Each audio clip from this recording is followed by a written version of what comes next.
Good morning, everyone, and welcome to this webinar.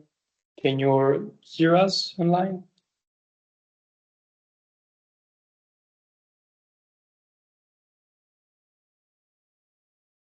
If you could please use the chat to confirm you're hearing us. Okay, great, thanks. All right, so welcome to this webinar on how storage innovations can access the Innovation Fund. My name is Federico, and with my colleague Maria, we will try to give you a brief overview of the Innovation Fund, which might be a small repetition for people who already are familiar with this fund, but is always nevertheless quite useful. So this is a brief overview of the contents that we will be covering today. So we will go through storage, energy storage and hydrogen project already funded by the Innovation Fund, and then through a quite thorough overview of the eligibility criteria for the Innovation Fund application and how we usually work with it. So to start, a brief introduction. There has been a trend clearly in the past months, past years, to concentrate investments and to invest in infrastructures in the US as opposed to the European Union. Well, this is clearly mainly due to the incentives that the US government has put forward for investors that bring their activities there, especially when it comes to net zero and clean energy technologies. However, something that we would like to clarify before starting this webinar is that indeed these incentives are real, although mostly in the form of tax credits.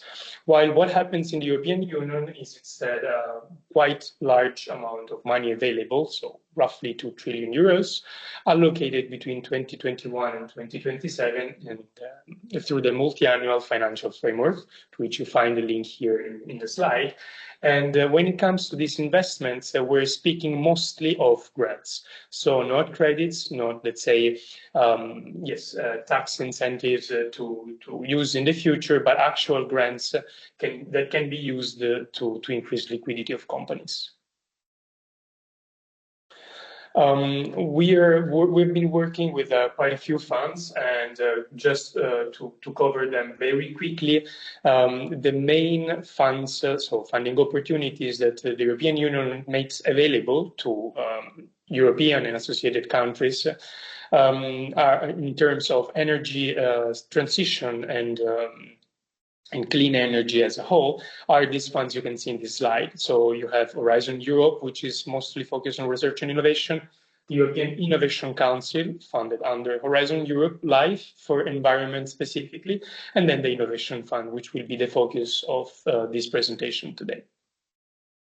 So when it comes to the Innovation Fund, just to give you a benchmark of its width, we're talking about 40 billion euros available between 2020 and 2030. This money is mainly funded through the emission trading system of the European Union. Every year that passes, budget is accumulated, and we've experienced an increase in the budget available for the yearly Innovation Fund call in the previous years. In 2023, it was roughly 4 billion, but it started with less than one. In terms of recent development, it's worth noticing that the European Commission has decided to dedicate a specific battery call within the Innovation Fund with additional funding allocated, starting from this year's call, so 2024. Call that will be launched on the 3rd of December. So we will have more information about that quite soon. And a trend that is, again, worth noticing in this case is, let's say, a tendency to try to simplify the application procedures. Indeed, the Innovation Fund is one of the most cumbersome applications within EU funding, and this has been acknowledged by the institutions as well as by companies quite active in this field. And so the relevant institutions have been trying at least to reduce the burden of application year by year, and this trend is still ongoing. Just to give you a quick overview of what was funded in the 2023 Innovation Fund call. So here you can see a table that covers, let's say, what was the standard call. So basically, the Innovation Fund covered projects that classified as either small scale, medium scale, or large scale, depending on the capex that projects proposed, with different shares of their 4 billion budget allocated.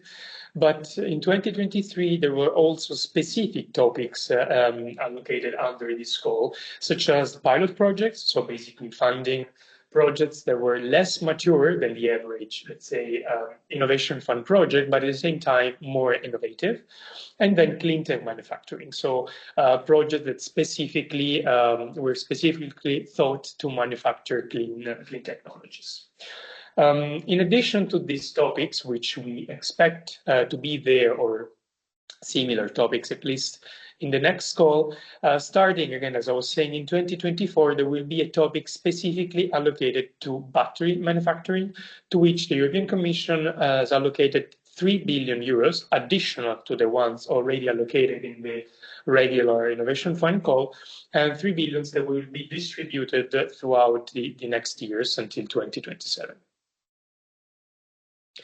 Going a little bit more in details of Innovation Fund winners, you can find in this table, for what concerns energy storage and hydrogen, the main type of technologies that were funded in the last call, so in 2023, and all in the previous calls up to 2023.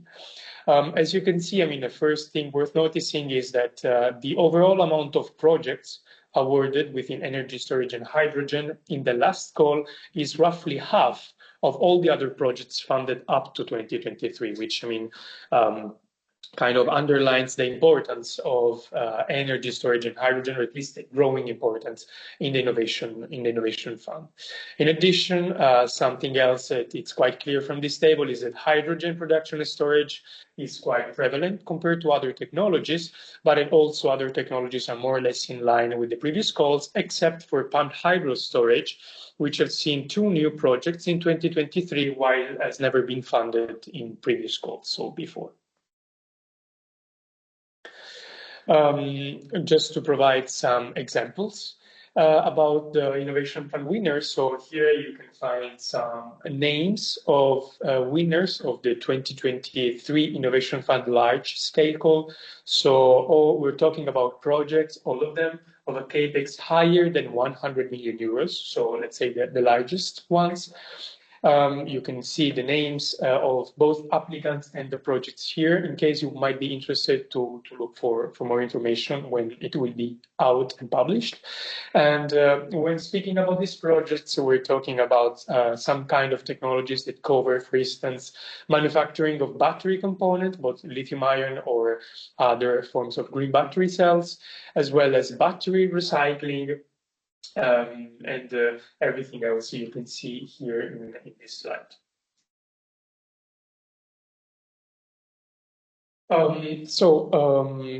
Going more a little bit in detail of what it means to apply to the Innovation Fund, we're now going through, let's say, a quick overview, quick because unfortunately the application is quite complex, but a quick overview of this application in order to show what is usually required and what applicants need to apply to the Innovation Fund. Clearly, I mean, this might be, as I was mentioning, a repetition for people who already are familiar with Innovation Fund, but it can be a useful recap, especially for those who are less familiar. In any case, then, I mean, we will have time for Q&A at the end if it was not detailed enough, or you could reach out to us bilaterally after the webinar. So when it comes to the application, basically this is the structure of the Innovation Fund application. We have 3 main sections, part A, B, and C. Who is familiar with EU funds, basically the naming is quite similar. So part A is the administrative section, where we have to insert all the administrative information. Part B is the actual technical description of the whole proposal, with a maximum of 80 pages per the Innovation Fund. And then part C is then a part that groups KPIs for the better explanation, let's say, and sum up of the project. However, for what concerns Part B, so the technical description, unlike many other EU funding opportunities, this section is mostly filled in, starting from annexes and supporting documents, most of which are mandatory for the Innovation Fund application. So the main complexity, let's say, of the Innovation Fund application indeed lies on these annexes, which are needed and mandatory for the application and require a very high level of details. Such annexes cover calculation of the relevant costs of the project, an internal financial model, calculation of how much GHG emissions reduction the project will have throughout its lifetime, and so on and so forth. We will go a little bit more in detail in the next slides, but this is just to provide you a general first overview. Sorry, I will hand over the floor to my colleague Maria right now to go through the main eligibility criteria of the application. Thank you, Fede. So now let's take a look at what it takes to win the Innovation Fund. So actually there are two very important things that you must consider here. And the first one is that there are 5 eligibility criteria under which each proposal is evaluated, and it follows a cascade approach. So it means if your proposal doesn't reach the minimum threshold in any of these criteria, then the evaluation process will stop and your proposal will be discarded. And the second thing that is very important is that for each criteria, the Innovation Fund has its own methodology and its own definition. So let's start with the first criteria, which is the degree of innovation. So what is considered as innovative under the Innovation Fund? So first of all, it is important to mention that your project must have a technological maturity between 7 and 9 according to the TRL scale. And second, that it should not be yet commercially available in the European Union. So basically what the Innovation Fund looks for is to de-risk those projects that are promising and have a high reward potential, but they have a lower commercial readiness level. So we can see here the commercial readiness level could be around 2 to 3. And innovation can be new technology or a significant improvement to already existing technologies. But here we are also talking about new processes and new business models. So if you have a new process or a new business model that is innovative and is disruptive, then you can also apply to the Innovation Fund. But innovation also concerns the place of implementation. So as I was saying before, if it is a novel project that hasn't been developed yet within the European Union, then it is also considered as innovative, regardless if it has been already developed in Asia or the US, for example. Okay, so now moving on to the second criteria, which is the greenhouse gas emission potential. And here the European Commission has a dedicated methodology to this, as I was mentioning in the beginning. And each applicant must follow the methodology according to which is going to be the final product that your project is focusing on. So the idea is that you're able to prove that by implementing your project, you will be able to significantly reduce the amount of greenhouse gas emissions that are going into the atmosphere. And for this, you must calculate the absolute GHG emission avoidance, but also the relative one.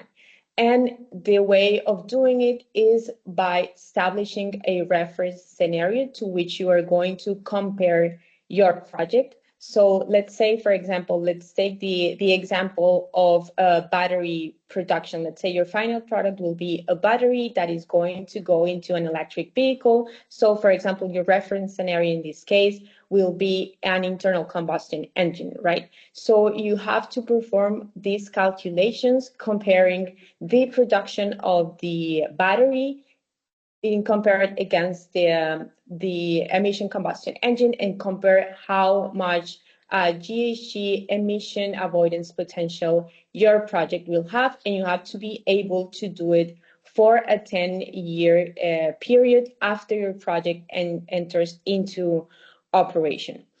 So, of course, there are some thresholds here as well. And for example, for the relative greenhouse gas emissions, the calculation must be greater than 50% for your project to be considered successful.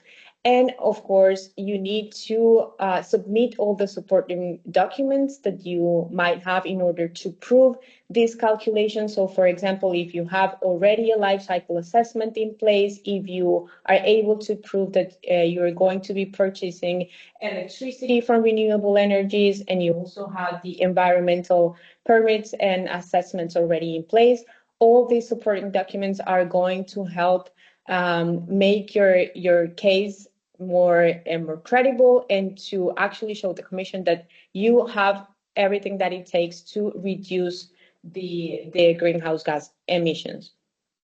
Okay, the next criteria is one of the most important ones, and this is the project maturity. You have to be very careful here with this one. And project maturity is evaluated in terms of technical, financial, and operational maturity. And it means that you have already accounted for all the risks in terms of technical, financial, and operational, but you have to be able to also show that you have the right mitigation measures in place in case one of these risks become real. Also, you need to show that you know the technology very well, and that you know how to operate the technology, what it takes to operate the technology. And also, most importantly, you have to prove that you have a business and a financial plan that are solid. But since this criteria, especially financial maturity, is one of the most critical one, then we are going to dedicate a bit more time to this, and I will hand the floor to Fede, who will explain this better to you. Thanks, Maria. So yes, as Maria was saying, financial maturity is often one of the trickiest section of the application, both because it's often rich of details and criteria that it's not always easy to comply with, but also because it's one of, let's say, the main no-goes if it's not reached, if the sufficient score is not reached. So whenever the applicant fails the project maturity, and most of the time happens in financial maturity, the evaluation doesn't go forward. So that's why we thought it would be particularly interesting to cover this point. So the main, let's say, aim of the financial maturity is to demonstrate in detail, let's say, how credible the business model of the project is. So credibility in this case is the main keyword. The important thing about financial maturity is not to show how the project is profitable or how much money we'll make, but lays mostly in the credibility of the calculations. So credibility of the financial projections, credibility of the business model, of the business plan, and so on and so forth. When preparing for the financial maturity criteria, there are several documents that will have to be prepared. As for instance, Maria showed those for the GHG calculation. Same goes, or similarly, in a similar way, for the financial maturity. So in this case, you have documents that are both quantitative, such as the relevant cost calculator, template, let's say, model provided by the Commission, or qualitative, such as the business plan of the project. Documents that are both internal, such as the internal financial model, so financial model provided by the applicant according to its own practices and internal models, as well as externals, such as the letters of support or of commitment provided by external stakeholders. Indeed, in this case, credibility is not only demonstrated by the soundness of calculations, but also by the presence, for instance, of external partners, collaborators, customers, but also suppliers that are, let's say, able and willing to commit to the project even before it is funded. When it comes to the calculations, let's say, I won't go in detail with this because it would take quite some time, but what is interesting, let's say, most interesting about the financial maturity is that The calculations behind are the basis of the amount of grant that can be requested. So basically, the maximum grant that can be requested is calculated as following. So the first step would be to calculate the so-called relevant costs of the project. This is basically, in short, the extra costs that the project has in the first 10 years. To answer the question on the chat, yes, PV is the present value. So these relevant costs are basically calculated considering the first 10 years of operations of the project and are calculated by considering first the present value of all the costs in the first 10 years, both CAPEX and OPEX, minus the present value of revenues and benefits. So in this case, what you have is the extra costs of the first 10 years that revenues and benefits are not able to cover. Once these extra costs are calculated, 60% of these costs is the maximum grant amount that the applicant can obtain. So basically, the narrative behind this is that on one hand, the European Commission is encouraging co-financing, so it's not funding all of the extra costs foreseen by the project, but at the same time, it's funded is indeed the extra costs, so not the capex and not the amount of costs, but part of what can't be covered by the revenues. Hence, an important comment here is that in order to, let's say, have a positive grant amount, so to ask for some grant, the project needs to be unprofitable in the first 10 years, because only unprofitable projects, again, for the first 10 years, can have a positive relevant cost and thus a positive grant amount.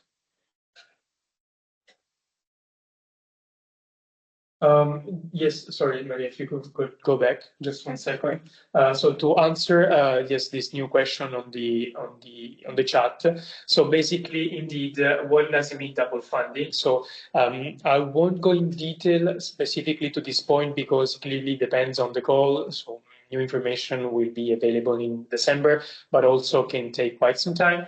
But what is meant by double funding basically is that when asking for a specific amount of grant, then the template provided by the Commission asks the applicant to allocate this grant on specific work packages, on specific cost categories. So during the application, clearly the applicant will have to demonstrate how the other part of the project is funded. So the remaining 40%, basically how this is covered. And part of this demonstration is also showing that what is covered by the Innovation Fund is not covered by other cost categories. So, for instance, if the Innovation Fund is covering CAPEX or a specific amount of CAPEX, other CAPEX items can be covered by other funds, but not the same. So this depends a lot, for instance, on the conditions of other funding opportunities. So if the Innovation Fund covers CAPEX and another fund covers OPEX, then it is easier, for instance, to explain that there is no double funding in this case.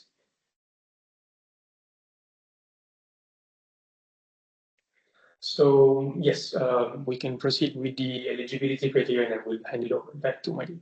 Thank you, Fede, for that explanation and also for taking care of the questions. So now let's see the next criteria, which is replicability. So here the Commission evaluates if your project has the capacity, for example, to be scaled up in terms of, like, for example, financial viability, but also the technology transfer, and also the added value that your project will bring to the European Union in terms of competitiveness, but also economic growth. So, for example, creating new jobs. And it also evaluates if your project can have additional environmental impact, so rather than just focusing on CO2 abatement, if it has other effects on biodiversity, land, air, or water, but also how efficient your project will be in terms of using resources or, for example, recycling or reducing costs. And finally, let's go to cost efficiency, which is the last criteria. So it basically measures how effective your project will be in reducing the amount of greenhouse gas emissions with the amount of public funding that you are claiming. And here you need to consider not only the amount of money that you are claiming from the innovation fund, that as Federico was explaining, will be the 60% of the relevant cost, but also you need to consider the additional public funding that you're asking for or that you are planning to ask for. So according to this equation, or the way that you calculate the cost efficiency ratio, is that you add up all the amount of public funding that you are claiming, and then you apply it to calculate the ratio between this and the total amount of CO2 emissions that you will avoid during these 10 years of operation. And then finally, you obtain €1 per ton of CO2, and then you can use this result to calculate the cost efficiency score according to the methodology of the Innovation Fund. So, for example, here with this example, if you are claiming €200 million from the Innovation Fund, additional €50 million from another public funding, and you are going to be able to abate 5 megaton of CO2 equivalent during 10 years, then you will have, in the end, a total cost efficiency score of 9 out of 12. And what we have seen is that a competitive cost efficiency score is around 8 out of 12 or even higher. Okay. And now let's take a look at one example of the scoring for a large-scale project. So as you can see here, many of these criteria have these minimum threshold that you have to comply with, as I was explaining before. Otherwise, your project won't continue the evaluation process. And if you complied with the minimum threshold in all the criteria, the minimum total score that you will be able to obtain will be 31.5 out of 72. But they also have additional bonus points that you can apply to, in terms of if you're able to prove that your project will be able to remove net carbon, then you will have an additional point.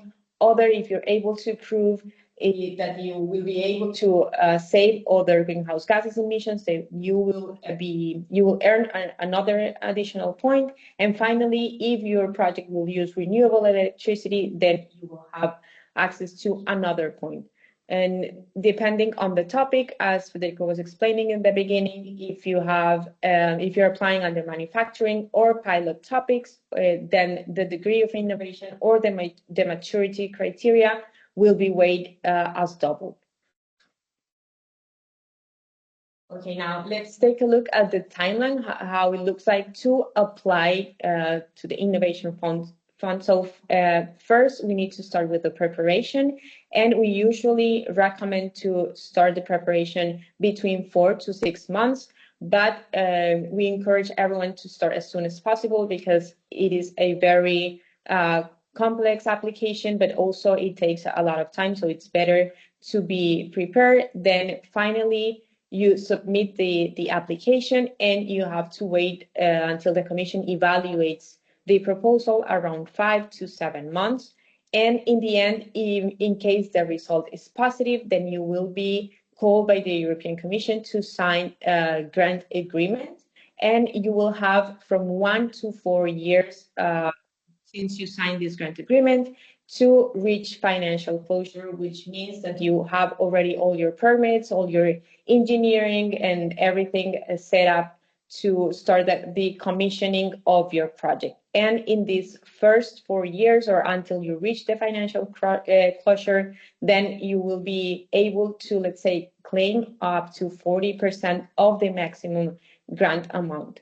Then once you have reached the entry into operation and you have everything in place, then it is the time when it starts counting as the operation of your project. And it depends on the call that you apply to, but it can vary. The minimum time that you have to operate will be a minimum 3 for small scale and pilots, minimum 5 years for the rest of the topics. But it is encouraged that you show that you will be able to operate for at least 10 years.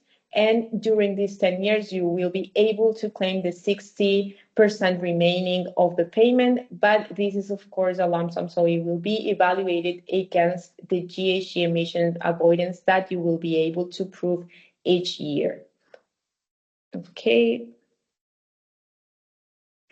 And if you would like to know if you are eligible to apply for the Innovation Fund, then of course we provide an assessment that is free, and it consists of, let's say, of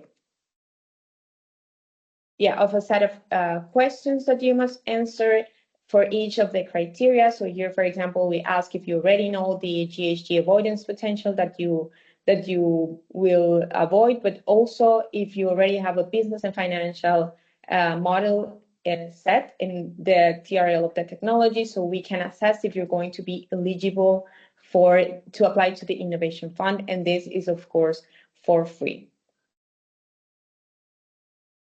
Now we are open to some questions. I know you have been already asking some questions in the chat, but if someone would like to speak up and ask, we are open for that.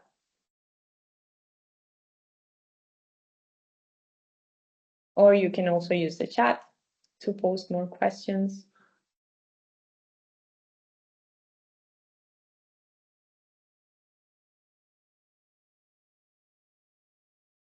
Okay, I guess, Fede, you will come back with the answer for the pumped hydro storage projects later. And if no one has any questions, but you wish to know more about the Innovation Fund and what it takes to apply and the process itself, you can always contact us. And as Thomas was saying, you can always reach out to us. And here's Thomas' email, but also our details, so you can always come forward and ask your questions in private. Okay, so if no one has any questions, then I would like to thank you all for attending this webinar. I know it's a lot to digest, so take your time. And in case you have anything, any comments, any questions, please reach out to us, and I wish you all a good day.